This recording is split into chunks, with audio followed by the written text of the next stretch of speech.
Notre première question, ce sera sur l'ouverture du livre de Jean Védrine. Et au début, le père refuse, il va à une réunion on comprend que c'est le Parti communiste français, il refuse d'être appelé camarade là-bas. Et est-ce que vous accepteriez l'appellation de camarade? Vraiment, ouais, ça me fait ni chaud ni froid d'être appelé camarade. Je veux dire, vous pouvez m'appeler camarade. Si vous entendez par là membre du Parti communiste, non, c'est faux, puisque je ne suis pas, et je n'ai jamais été membre du Parti communiste, ni trotskiste, ni maoïste, ni quoi que ce soit en iste. Mais si vous voulez que nous soyons camarades pour organiser la prochaine révolution, appelez-moi camarade. Moi, c'est très délicat, parce que moi j'ai été très jeune, à 12 ans même, membre du Parti communiste, et donc je m'en suis séparé ensuite sur mes 20 ans. Et ce serait difficile pour moi que vous m'appeliez camarade, sauf alors à me penser comme un descendant de Eugène Varlin, des communards, quoi. Et alors là, oui, alors pour la révolution que je souhaite et que j'appelle de tous mes voeux comme mon voisin, oui, alors là, oui. Camarade avec tous ceux qui seront dans la même rue que moi, au même moment. Ah voilà, ouais, c'est ça, c'est la bonne dénomination. C'est une façon de militer, de remettre l'ouvrier, le peuple en général, au centre de l'attention artistique? Ben oui, moi je considère que un roman dont les voix sont ouvrières, pas seulement les personnages, mais leur langage, leur manière de parler, leur mémoire, c'est un roman révolutionnaire. Bon. Évidemment, on peut lire La Belle Étoile de façon très différente. Hein. J'ai déjà eu des échos de lecture qui m'ont surpris. Il y a des gens qui n'ont pas vu le fil rouge de ce livre rouge.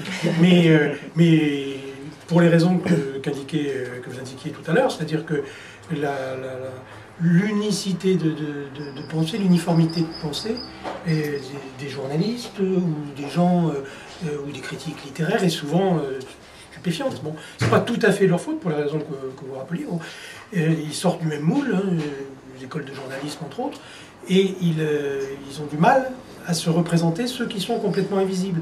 Et je voudrais juste rajouter à ce que vous disiez que oui, il y a une grande peur, y compris chez les petits bourgeois, qu'on leur pique leur argent. C'est-à-dire que les classes pauvres, en 2005, le discours qui a été tenu sur les émeutes qui ont duré 5 semaines quand même, hein, le discours qui a été tenu en France, parce que j'ai lu dans la presse italienne des choses très très intéressantes à chaud à ce moment-là, où les émeutes de 2005 étaient traitées comme un mouvement social, comme une expression, c'est la petite guerre de Clausewitz, hein, c'est pas les guerres civiles, c'était gradué d'ailleurs, et auto-contrôlé de façon assez stupéfiante. Il y a eu finalement très peu de morts ou de blessés graves dans ce qui s'est passé, mais c'était un moment où justement les pauvres, les sans-voix, les invisibles se montraient.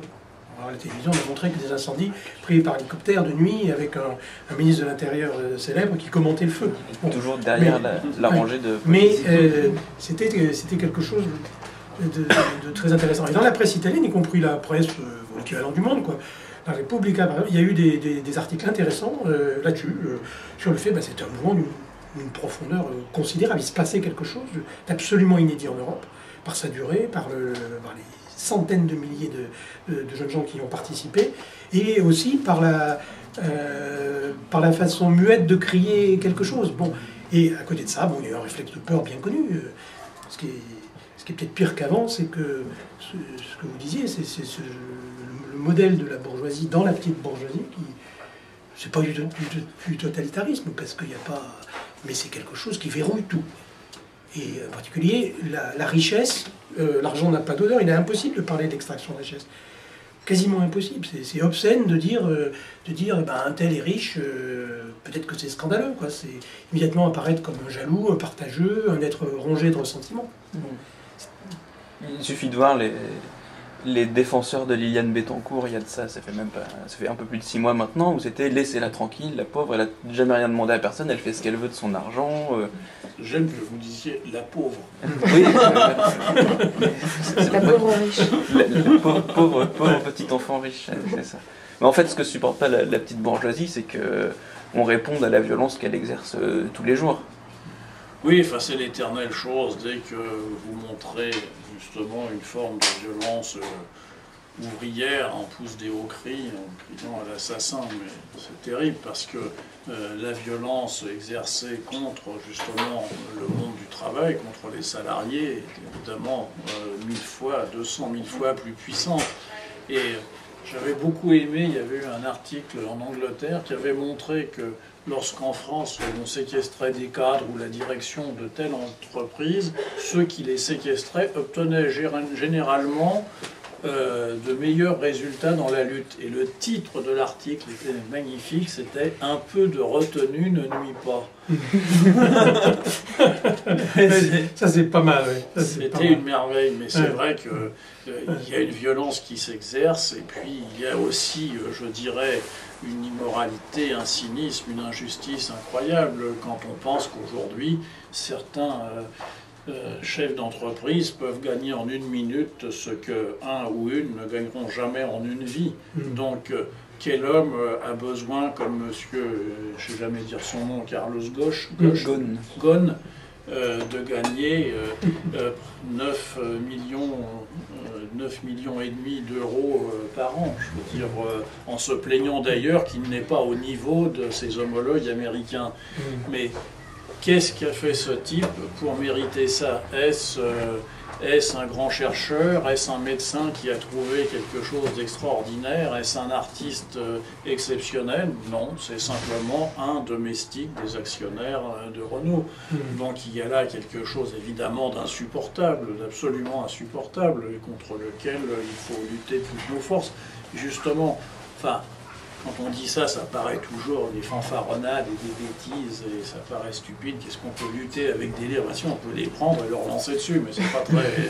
C'est pour ça que les miens sont comme des briques, parce que pour moi c'est déjà plus important. Non, mais ce que je veux dire, il faut absolument qu'il y ait d'abord une sorte d'insurrection des consciences, et cette insurrection des consciences, eh bien, elle ne viendra pas d'ailleurs que tout simplement de la lecture, d'apprendre à lire le monde dans lequel nous sommes. C'est une chose essentielle. Et là aussi, je veux revenir sur un point.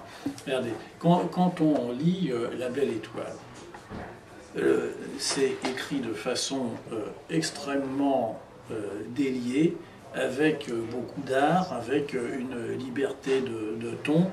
Ce n'est jamais, entre guillemets, populaire. Je trouve qu'il y a là une sorte de distinction, d'élégance à dire les choses.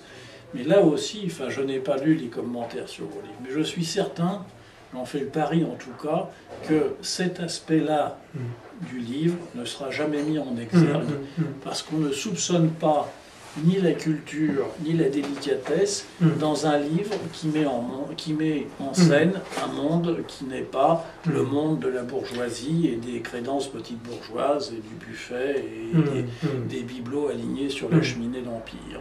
Donc ça c'est vraiment, enfin c'est très très caractéristique, ça mériterait un jour de vraiment s'y intéresser et de faire un travail critique là-dessus. Mais ça, vous avez raison, et j'ai beaucoup aimé dans Rouge dans la brume, le personnage de Carvin, je le disais tout à l'heure, en grande partie parce que c'est un lecteur.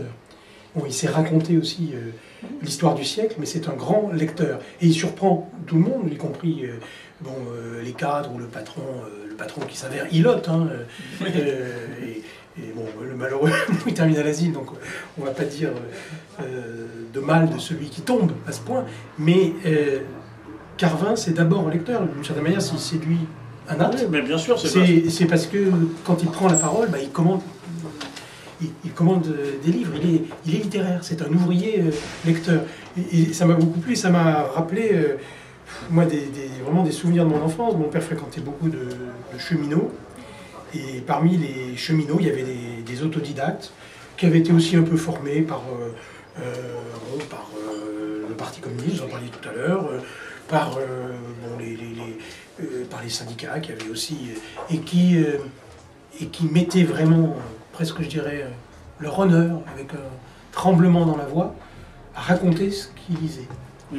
Et c'était merveilleux, ça. Moi, la première fois que j'ai entendu parler des Trois Mousquetaires, c'était par un des cheminots, ami de mon père, qui le racontait magnifiquement. Il y a aussi le mouvement d'éducation populaire. Oui, l'éducation populaire. Bon, mais c'est vrai que... mais c'est des résidus de ce que ça a pu être dans les années 60-70. Même, tout simplement pour parler du Parti communiste, il y avait quand même une époque, l'école du Parti communiste, qui aujourd'hui il y avait des plus. publications, il y avait des choses, il y avait... Il reste plus que la terre. Oui, je veux dire, c'est quand même terrible. Les socialistes ont une malheureuse revue qui paraît de façon trimestrielle, les autres n'ont carrément rien du tout. Voilà, c'est... alors qu'il y a, on peut en témoigner et l'un et l'autre, il y a notamment au niveau de la population un désir de débat et d'échange qui est extrêmement puissant, parce que faut pas se leurrer, quand on va parler de nos livres dans les librairies, les gens viennent d'abord pour nous rencontrer, éventuellement pour parler des livres, mais très vite, on parle tout à fait d'autre chose, et on parle de ce qui les préoccupe, et donc des problèmes très directement politiques liés à justement la politique du gouvernement, les problèmes économiques, etc. Ce désir de dialogue, il est très puissant, très profond. Or, il est aujourd'hui porté par des libraires, mais ça devrait être porté par l'ensemble des forces d'opposition au gouvernement actuel. Il devrait y avoir ça, on se rend compte qu'il y a ça, et surtout qu'il y a là aussi, mais c'est pour ça que je crois qu'il y a une chose qu'il faudra un jour étudier aussi, c'est comment s'est creusé un fossé, et même sans doute un gouffre, entre les cercles dirigeants, quels qu'ils soient, et l'ensemble de la population. Parce que si on se réfère à deux exemples qu'on peut avoir en tête, au moment du référendum sur le projet de traité constitutionnel, l'ensemble des cercles dirigeants, quels qu'ils soient, y compris les cercles syndicaux, etc., et soutenaient la position du gouvernement contre l'opinion publique. De la même manière, on voit sur la réforme des retraites qu'il y a eu cette même coupure. Je veux dire, la position des centrales syndicales a été absolument incompréhensible de la part de la plupart des salariés, qu'ils soient syndiqués ou non. Cet ami dont je parlais tout à l'heure, qui est à la RATP, qui est aussi un militant de la CGT, a fait 7 jours de grève, un jour par-ci, un jour par-là, etc. Il a fait de la marche à pied avec nous tous entre Bastille et Nation, République et Nation.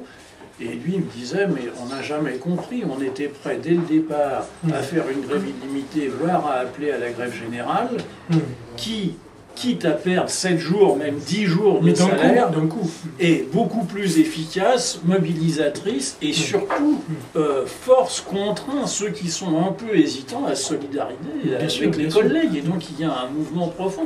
Donc il y a là quelque chose qui ne fonctionnait pas, avec aussi bien la CGT que la CFDT, dans ce désir absurde de vouloir négocier avec un gouvernement qui avait dit très clairement, au moins il faut lui reconnaître ça, qu'il ne négocierait sur rien. Donc au moins c'était clair. Et bien face à une position de combat, il faut avoir aussi une position de combat. Il ne faut pas faire semblant de croire que le ciel va s'ouvrir soudain et les anges descendent pour nous éclairer. Non.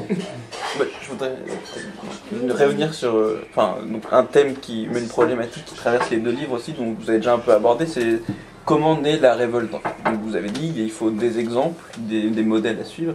Il y a des personnages dans Rouge dans la brume, on comprend que c'est plus un mouvement progressif, ils arrivent à un ras-le-bol et ils explosent, donc c'est le cas par exemple de Monnier, c'est comme ça que je l'ai senti en tout cas, le cadre de la CGC.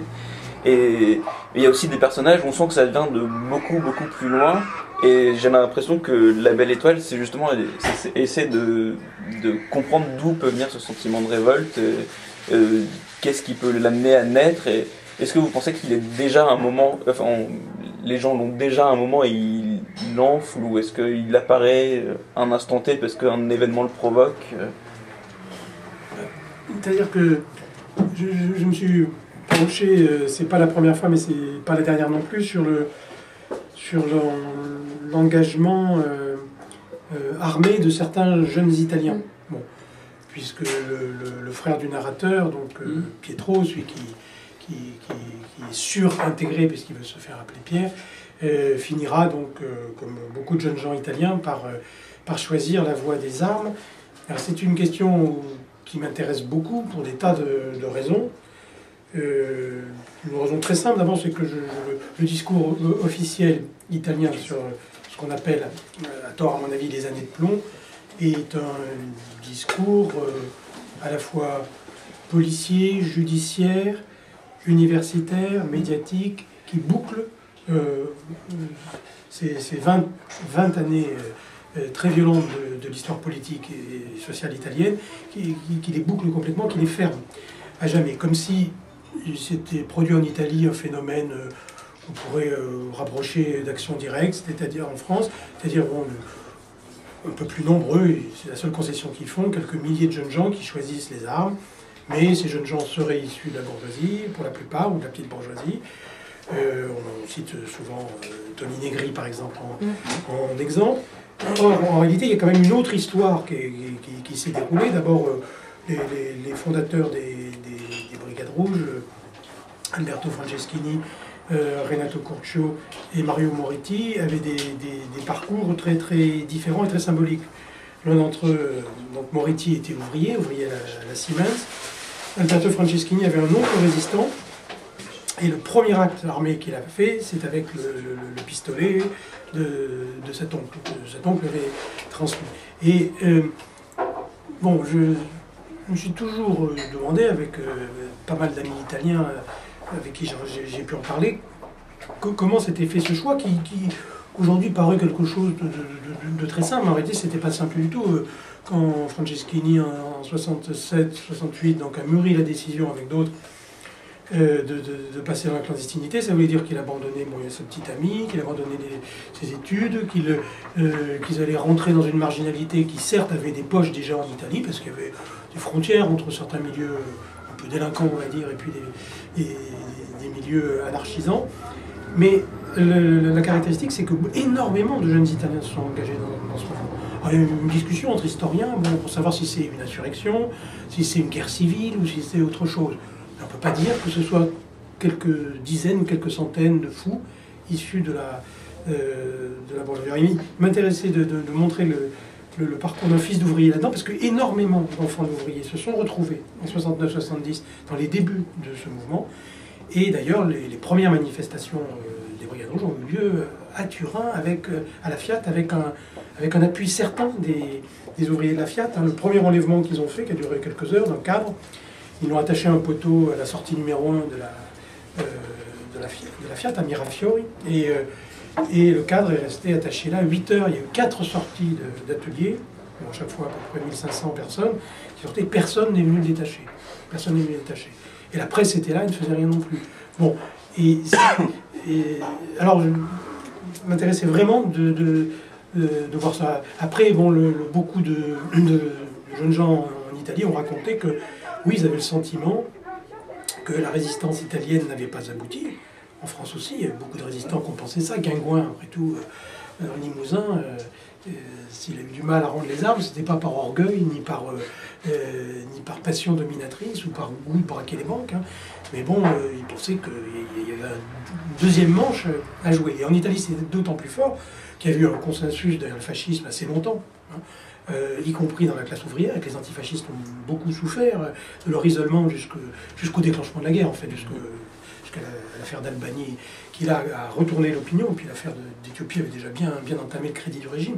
Et à partir de ce moment-là, la résistance antifasciste commence à devenir vraiment très puissante. Mais ils avaient besoin, et l'historien italien Renzo De Felice a souvent expliqué ça, ils avaient besoin de constituer un récit national de la résistance italienne, un peu sur le modèle de ce qu'avait été la résistance française. Je ne pense pas que la résistance italienne ait duré moins longtemps, forcément. Mais du coup, les militants qui sont rentrés en 1943 ou 1944 dans la résistance en Italie avaient vraiment un programme révolutionnaire pour la plupart, quelle que soit d'ailleurs leur famille politique d'origine. Quand on voit les premières déclarations du comité de libération de Milan, c'est très très social, c'est comme le programme du CNR en France. Et voilà, ça me paraissait Intéressant, je vais être un peu long là-dessus. Non, mais sur cette question Non, mais des... c'est ce que je voulais dire sur votre livre, c'est effectivement la généalogie de la révolte. Et c'est ça qui est très intéressant, parce que ça part de très loin, et puis ça remonte jusqu'à aujourd'hui, et avec, justement, on fait le chemin avec les protagonistes de l'histoire. Et c'est vrai que ce qui a été la résistance italienne comme la résistance française, la résistance italienne a été au fond volée et trahie par la démocratie chrétienne, et la France, la résistance a été là aussi volée et trahie par le gaullisme. Même s'il a fallu composer d'un côté comme de l'autre avec ces forces puissantes qui étaient les forces de gauche, elles ont au bout du compte été quand même étouffées au regard de ce qu'avait été leur engagement et la réalité des combats qu'ils avaient menés.